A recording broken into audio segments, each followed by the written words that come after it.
Welcome to the Entwined podcast. In this podcast, we'll be having discussions around the secrets which attract lasting, healthy, fulfilling relationships, creating a healthy mindset, and what women should know and understand about men. Introducing your host, Lyn Smith, the Queen of Hearts, relationship expert, trainer, speaker, and best-selling author of the Cupid's Bow technique.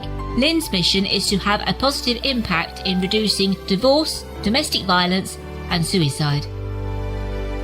Welcome to the Hearts Entwined podcast. This is your host, Lyn Smith, the Queen of Hearts. And today, listeners, I'm excited to say I've got Jessica Lundgren on the show, and she is a dating and self-worth coach. So welcome to the show, Jessica. Hey, Lyn, thanks for having me. I'm really excited to be here. I'm excited to have you too, because I'm really interested in the topic that we're going to be discussing, because I think it is such a common thing, you know, for our audiences and for the listeners and for any clients that we work with, that in our recent or even our current history, we might be in a situation where we're attracting toxic or unavailable men. And I thought that'd be a great subject today, because I know that you're hot on this topic too. Yeah, definitely. That, I mean, essentially was my dating life for, I'd say, the first 10 plus years that I was dating, always attracting unavailable and toxic men. And it's definitely a topic that I know a lot of other women resonate with. And it really sucks. It sucks when you're like wanting to find the right guy and, you know, find that life partner, and all you seem to be meeting are the losers and the people, the guys with low standards. So I have a lot of passion for it, that's for sure. I mean, I can't say it's been something in my recent past, but I can relate to it, you know, in my dim and distant history where I was doing that exact same thing. So just tell the listeners a little bit about yourself, Jessica, and before we get stuck into the subject, how you got into doing what you're doing today. Yeah, awesome. Well, as Lyn said, my name's Jessica. I'm a dating and self-worth coach. And my dating journey really sucked at the beginning. I really found myself on a path that was kind of like heading down in a downward spiral. I first started dating when I was 16. I met this guy in Hawaii. He ended up living like 20 minutes away from me in California. And at 16, I just thought it was kind of fate. And 6 months later, he ended up breaking up with me over the phone. He told me it was because I was a drama queen. And that was kind of one of the big like experiences in my life that really led me to start like going towards or gravitating towards all of these unavailable and unhealthy men, because I was so afraid of being seen as a drama queen to every other guy. And this was all like subconscious beliefs that I had to really like eventually peel back and get to understand. But I started, you know, giving myself away to anyone who would give me just an ounce of attention or love, affection. I was really craving that love and connection. And I got to a point in my life where I didn't recognize who I was anymore. I wasn't proud of the choices that I had been making. I wasn't feeling any joy or fulfillment in any of the relationships that I was in. And they weren't legitimate relationships. It was like situationships, friends with benefits, that kind of thing. And I got to a crossroad in my life where I was just like, enough of this, like something's got to give. There's got to be more out there. I see people in healthy relationships. Why can't it be me? Like, what am I doing wrong? And that really is like what started what I call my deep dive self-discovery phase, where I started digging deep, like understanding myself, my beliefs, what were my fears? What are the big differences between men and women? How do you date? How do you be in relationship? And I'm still on that journey today. So it's been really good. And I love speaking into other women who, you know, are on the journey too and don't want to make the same mistakes that I did. Would you mind, Jessica, I mean, either sharing your own experiences as to what you uncovered about yourself so the audience can relate specifically to whether that it applies to them, or what's common amongst your clients that they share with you? Yeah, absolutely. So, I mean, there's a couple common patterns, and they all boil really down to self-worth and identity, and like how you see yourself and what you believe about yourself and how well or not well you love yourself. And that all can be influenced by your childhood and how, the relationships that you had with your parents, or any, traumatic experiences that you had through, growing up into adolescence, teenage years, even into adult years. If you had any experiences where you had a relationship that really hurt you, or there was betrayal or abandonment or anything like that, it really plays into kind of validating the beliefs that we have about ourselves that are actually lies.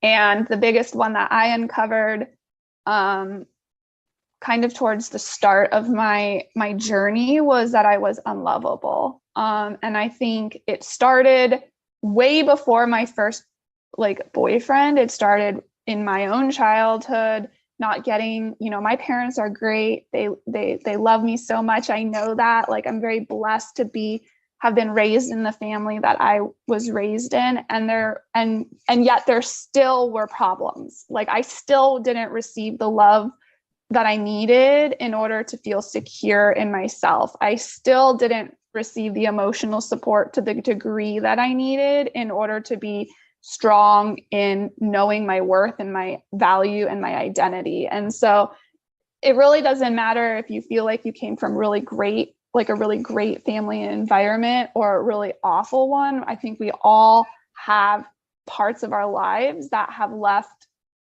pieces of doubt or trauma or heartbreak that are influencing us in our present life, and kind of who we're attracting and how we're reacting and responding when in relationship. I can relate to that. I can remember a specific incident as a child. My mum was never really what we call a maternal mum anyway, and it was quite a toxic relationship that she had with my father as well. And I can remember them having a big, huge row, and she walked out, which she often did when they was having an argument. And my dad said, "Oh, run after her, Lyn, and tell your mum to come back." So I did. I ran after her. And I said, "Mum, please come back." And she turned around and she almost spat in my face, and she said, "Go away. I wish you'd never been born." Oh, and my gosh. And I remember, that specific incident happening as my experience, and then realizing that, one of the events that led me to having, those beliefs around self-worth and feeling unlovable, stemmed from one of those types of incidents in childhood where I felt my mother didn't love me, and therefore, I was unlovable, and why would anybody else love me? Yeah. It's really painful to go back there and to pull off the Band-Aids. And at the same time, it's extremely liberating, because whether you're conscious of it or not, you're carrying that emotion and a weight with you wherever you go for all of these years, whether, this incident happened 6 months ago or it happened 30 years ago. If you haven't taken the time and done the work to fully heal that part of you, and to give attention to it and acknowledge it and self-soothe it, you're going to carry it around, until you're ready to deal with it.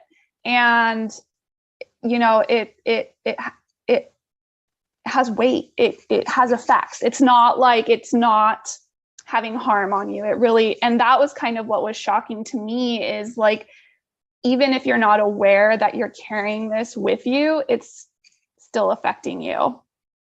It is. And sometimes that can manifest in a physical way, through weight gain. Absolutely. because psychologically weight gain is a protection mechanism. It's creating a barrier between you and the rest of the world or other people.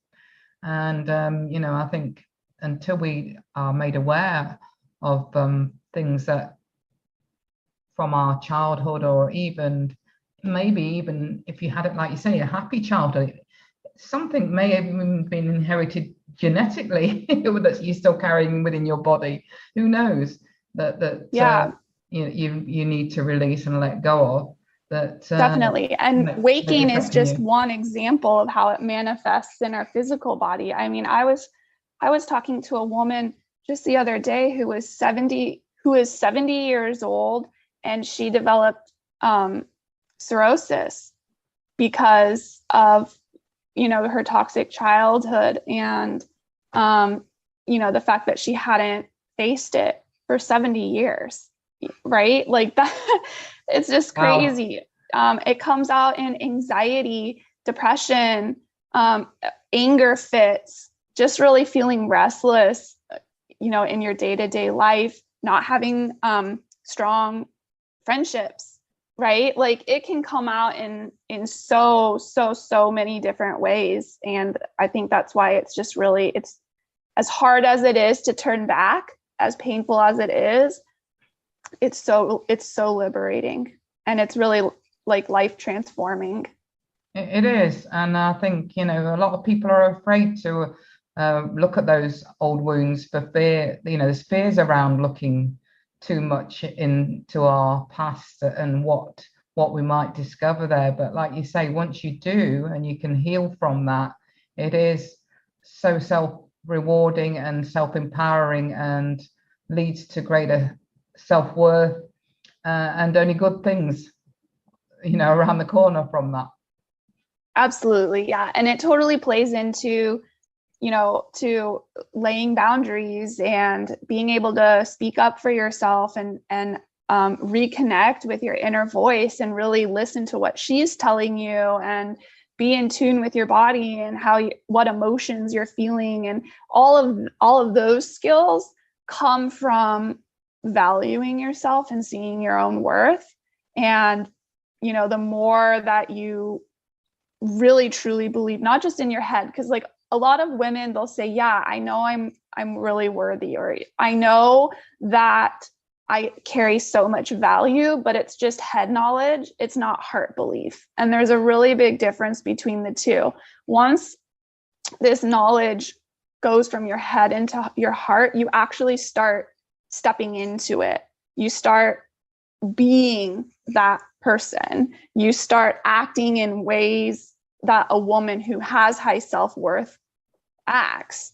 And as you start, walking that walk of, and really truly believing it in your heart, the standards of how you treat yourself start to rise. That builds confidence. And as your confidence and standards of how you treat yourself start to rise, it also changes how you expect others to treat you. Your standards of how others interact with you rise as well. And so, and it goes back to attracting toxic and unavailable men. Like if this is who you're constantly seeing, that's a really big indicator that there's something inside that needs to be worked on. Let's build some confidence. Let's start treating ourselves better, right? And then as those standards start to build, then you start noticing it's a lot more clear when someone else is treating you poorly. And you've built kind of that wall where it's like, I'm not taking that anymore. I'm worth more. And it's a lot easier to walk away from those men and identify them, because you're actually aware of what you're worth and what's okay and what's not okay in terms of someone treating you that way. Yeah, and this isn't to say that anybody listening should beat themselves up if they're aware that they've been engaging in those sorts of thoughts and behaviors, because we've all been there, haven't we? And we don't know what we don't know until we do, basically. Yeah, totally. Absolutely. One of the exercises that I have a lot of my clients go through at the beginning when they start working with me is to actually keep a record of like their daily thoughts and beliefs that come up about themselves throughout the day. Because a lot of us are not even cognizant of how we're talking to ourselves. And when you actually start writing this stuff down and you go back and look at it, you're like, holy cow, this is what I say to myself. This is what I really believe about myself. And it actually becomes a lot more powerful and real because, you know, in the past, you weren't even aware that that's what you were thinking about yourself, or you weren't aware that those were the words that you were using to talk to yourself. Once you have this awareness, once you see on paper where you're at, it's really, it can be so empowering because now you know how you can move forward. What can you do to change and to grow? Yeah, I love what you just said there. And even just if you're actually listening to this episode now and thinking, well, I always attract unavailable men, or I always attract toxic relationships, then that self-talk in itself can become a self-fulfilling prophecy, can't it? Absolutely. Yeah. Mm-hmm. Or even the one of there are no available men anymore, or men only want one thing, or if you're on the dating apps, it's like, this is such a waste of my time. All of that is generating an energy, a very low frequency energy that continues to attract that low frequency of energy. And I think sometimes as well, especially if you're a successful businesswoman or you work in a successful organization, quite often think, well, I haven't any issues with confidence or self-worth, like you said, because they're successful in the area of career. But obviously, like you said, it's a red flag to them if they are attracting toxic or unavailable men, or toxic unavailable men. then there is something there that's creating that experience for them, isn't there? Yeah. And I like how you brought up successful women who really feel confident in their career. This is also something that I've seen a lot of women in their childhood. They've been raised to believe that through accomplishment and achieving, they're going to receive love. That's how they best receive love. That was totally my own experience, with my own father, even though he never said that. Like, that's just how I felt love from him, is like when I accomplished something or when I did really well, that's when I felt his love the most. And a lot of times that's what drives women to succeed and to rise the ranks in their career, is because like the underlying reason to that drive is that's how they felt like that proud from their father, yes. And sometimes even mother too, is really by moving, driving hard, really working really hard, giving it everything you got, going further than anyone else that getting all the degrees, becoming the CEO, like all of that. And as long as you have that mindset that or the belief that you have to achieve and accomplish in order to be given approval from others and receive love, like that's like in the workspace, it can work, even though it's not 100% healthy. In the relationship realm, it doesn't work, because what happens is women just give more, and they give and they give and they give and they give and they give, expecting that they're going to get love and connection in return, and they don't. And then they get to a point where it's just like, well, this is, I'm never going to get it. This is just a waste of my time, or there aren't any good men. And healthy, whole, men that, have done this work themselves, they want to give to a woman. So they're not looking for the woman to give. They're looking for a woman to be able to receive.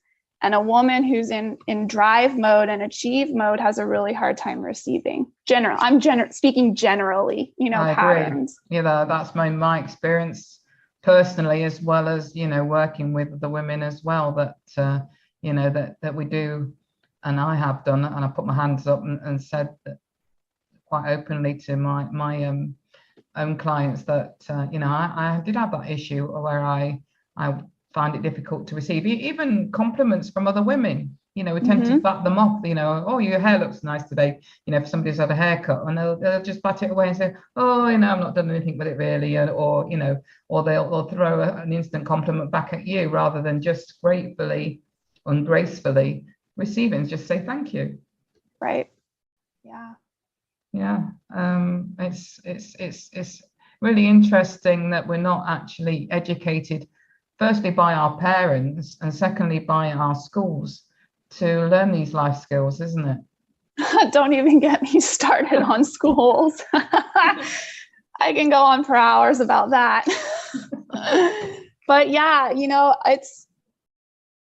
I think we can view it as really like a shame. And at the same time, I think it's also a really incredible opportunity if you're someone who is in that space where your parents or your family wasn't able to give that to you. Like, you can be the person in the generational, tree that like stops that pattern and changes it for future generations, where, women coming after you know their worth, and that it's not based on accomplishment or achieving or, how popular you are, but just because you're special and unique. Yeah, absolutely. It can change.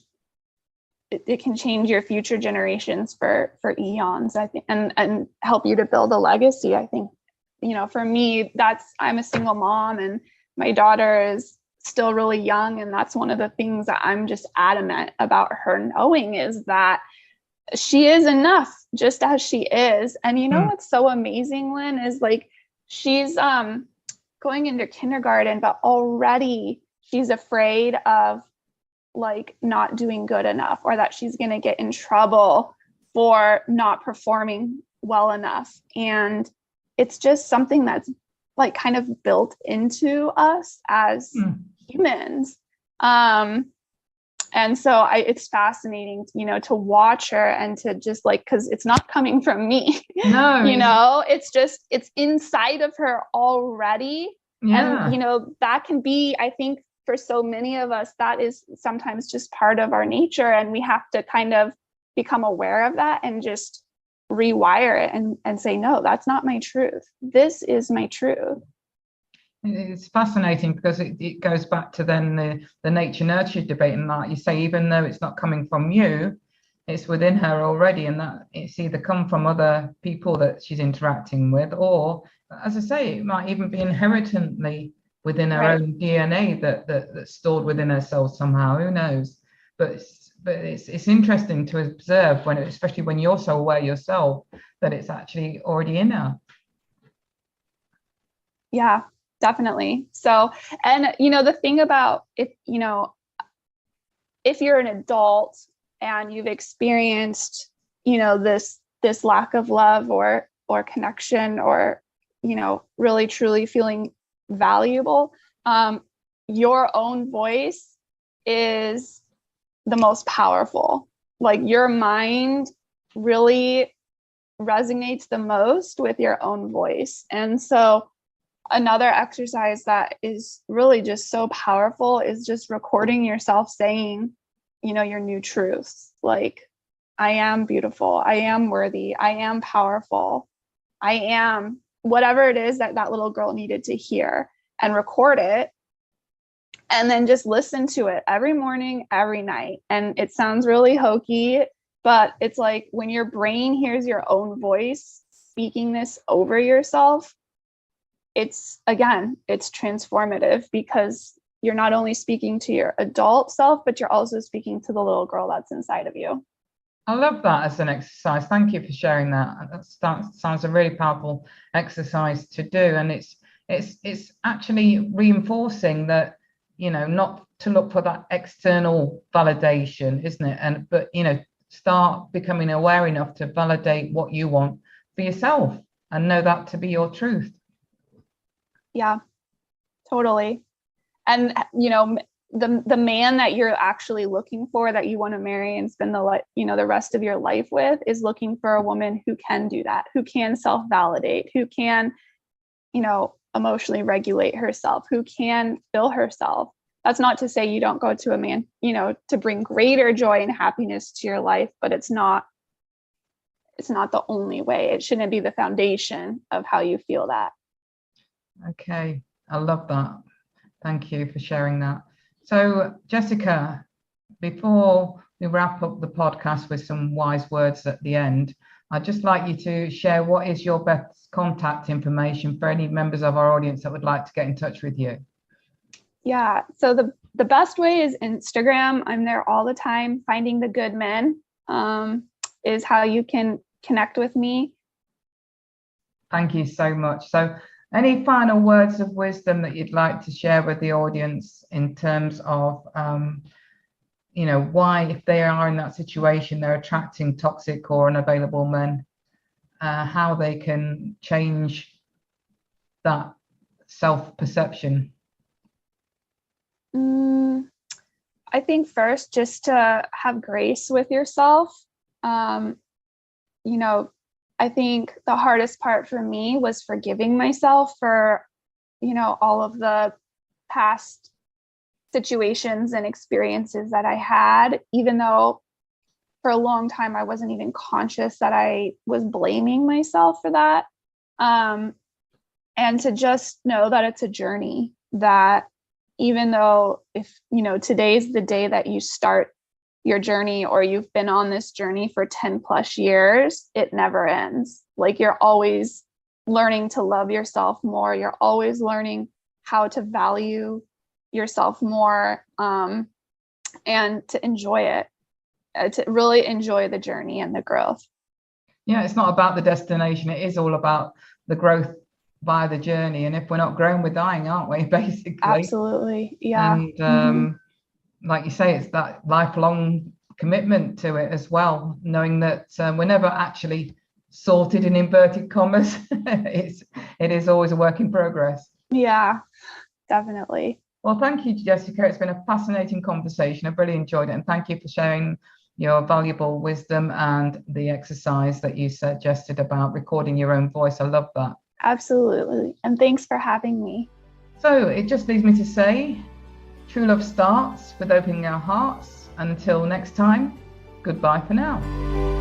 Thanks for listening to the Hearts Entwined podcast.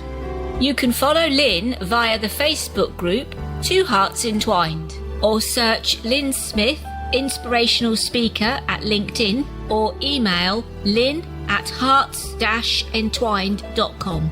That's LYN@hearts-entwined.com.